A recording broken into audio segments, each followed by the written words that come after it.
Vous adorez les célèbres ballerines de la marque Repetto, mais malheureusement, vous n'arriviez pas à en trouver dans la métropole lilloise. Eh bien, fan de shopping, vous allez être ravis. La célèbre marque de chaussures ouvre un magasin rue de la Chaussée à Lille.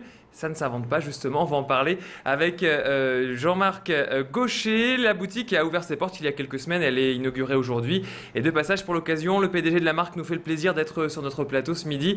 Jean-Marc Gaucher, bonjour. Bonjour. Merci d'avoir accepté notre invitation. Alors, je le disais, la marque Repetto a été créée en 1947. Mais il a fallu attendre 2010 pour avoir une boutique à Lille. Alors comment on peut expliquer qu'il a fallu attendre aussi longtemps? Je suis arrivé un petit peu plus tard dans la société que 1947. Non, j'ai repris l'entreprise en 1999. Il a fallu restructurer un petit peu l'entreprise qui perdait beaucoup d'argent. On a commencé à se redéployer en France et à l'international. Et Lille, c'est un lieu stratégique. Il y a, je crois, 150 millions d'habitants à 2 heures autour de Lille. C'était important d'être présent. Il fallait trouver le bon endroit pour ouvrir notre boutique. Donc là, je crois qu'on a trouvé... Ouais, je disais rue de la Chaussée, ça ne s'invente pas du coup. Hein. Pas du tout. Alors j'ai vu justement qu'il y avait d'autres boutiques aussi qui étaient ouvertes en France. Donc il y a une vraie volonté de s'étendre sur le marché français déjà. Alors on a la chance, on a conçu des produits qui plaisent aux consommatrices. On vient d'ouvrir 3 boutiques en France. Pour le printemps à venir, on va encore ouvrir 3 boutiques en France. Et on va ouvrir une petite trentaine de boutiques en Asie, principalement, plus une boutique à Londres. On est en train d'étudier pour ouvrir à New York. On veut que notre marque soit présente au niveau mondial. Est-ce qu'il y aura des retombées assez positives sur l'emploi en France, vu que nos produits sont fabriqués en Dordogne? Très bien, alors on l'a dit justement, la marque elle est connue pour ses ballerines et ce n'est pas anodin quand on connaît l'histoire de la création de ses premiers chaussons. Est-ce que vous pouvez nous la raconter justement, l'histoire de la création des premiers chaussons? Alors Madame Repetto était la mère de Roland Petit, le chorégraphe et qui est à l'époque danseur à l'Opéra de Paris. Ses parents se sont séparés. Roland Petit a accueilli sa maman dans son studio, rue de la Paix, où on a notre boutique, en bas de l'immeuble. Et pour s'occuper, sa maman lui a fait des chaussons. Comme ces chaussons étaient confortables et je pense qu'il aimait beaucoup sa maman, il a fait venir tous ses copains pour que sa mère produise des chaussons pour eux. Et ses copains, c'était Nureyev, Barachnikov, tous les plus grands danseurs du monde. Et la marque Repetto était connue très rapidement dans le monde entier. De la chambre de bonne que Madame Repetto avait rue de la Paix, c'est devenu un atelier dans Paris qui a malheureusement pris feu un jour.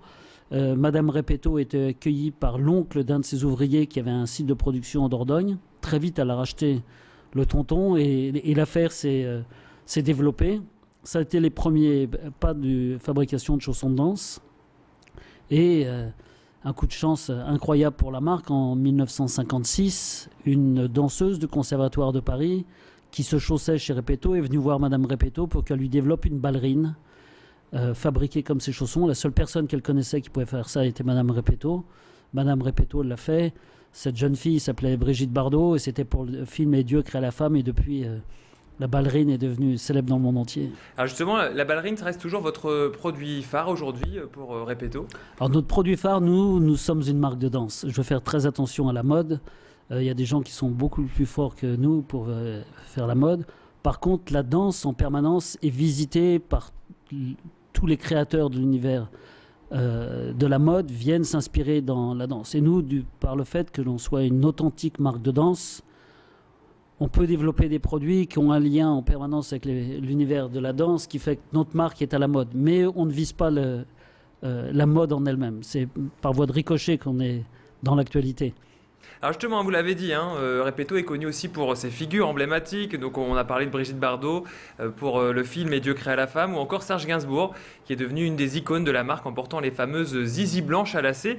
C'est encore la politique actuelle d'essayer de faire incarner la marque par des grands acteurs ou des grandes actrices? Oui, mais la chance que l'on a, j'étais précédemment dans l'industrie du sport où on devait payer personne pour porter nos produits. Dans le monde du spectacle, les gens viennent spontanément vers notre marque parce qu'on est une marque du monde du spectacle. L'origine de Repetto, c'est ce univers-là. Et on est assez proche des artistes. Donc on a, c'est vrai que Bardot et Gainsbourg, avec ça, c'est des icônes tellement forts. Il y a peu de temps, Mathieu Chédid porte nos produits en permanence. On développe beaucoup de produits pour lui sur scène et toutes ces choses-là. Et il m'expliquait, lorsqu'il était enfant, il y a Gainsbourg qui venait chez lui et ils jouaient de la musique ensemble avec Gainsbourg et il était intrigué par les chaussures de Gainsbourg. Et de savoir qu'aujourd'hui, la marque que portait Gainsbourg développe des produits spécialement pour lui, fait qu'il a une sorte d'amour pour notre marque qui est incroyable. Mais on a des artistes dans le monde entier qui portent notre marque. On vient d'avoir une commande de Sharon Stone il n'y a pas très longtemps. On a reçu le matin, malheureusement c'était le matin de sa mort, une commande pour les spectacles de Michael Jackson qui toute l'équipe devait porter des répétos. Ça dépasse notre recherche, mais je pense que l'authenticité, notre sincérité vis-à-vis du positionnement de la marque fait que les artistes viennent naturellement nous retrouver.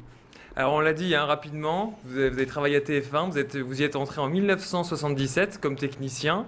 Et en 1983, vous avez créé Reebok France. Et en 1999, vous avez repris les rênes donc, de l'entreprise Repetto. C'est quand même un parcours hors norme. Comment on passe de technicien à TF1 à PDG de Repetto? Oui, avant technicien, j'étais apprenti à 15 ans, j'ai passé 3 ans à l'usine. Non, je pense que je fais des choses qui me plaisent. Quand ça me plaît moins, j'aime me redonner des challenges. Et j'interviens de temps en temps dans les écoles. Parce que je pense que c'est important que les enfants puissent savoir que c'est possible. Il faut oser, il faut se donner l'envie de faire des choses, aller au bout de ses rêves. Et quand on le fait, ça fonctionne. Je crois que souvent on se limite de par soi-même en s'inventant des obstacles. Je ne dis pas que c'est toujours aussi facile, que ça marche à tous les coups, mais je pense que lorsqu'on est jeune et qu'on s'ennuie un petit peu, je crois que ça vaut le coup de tenter.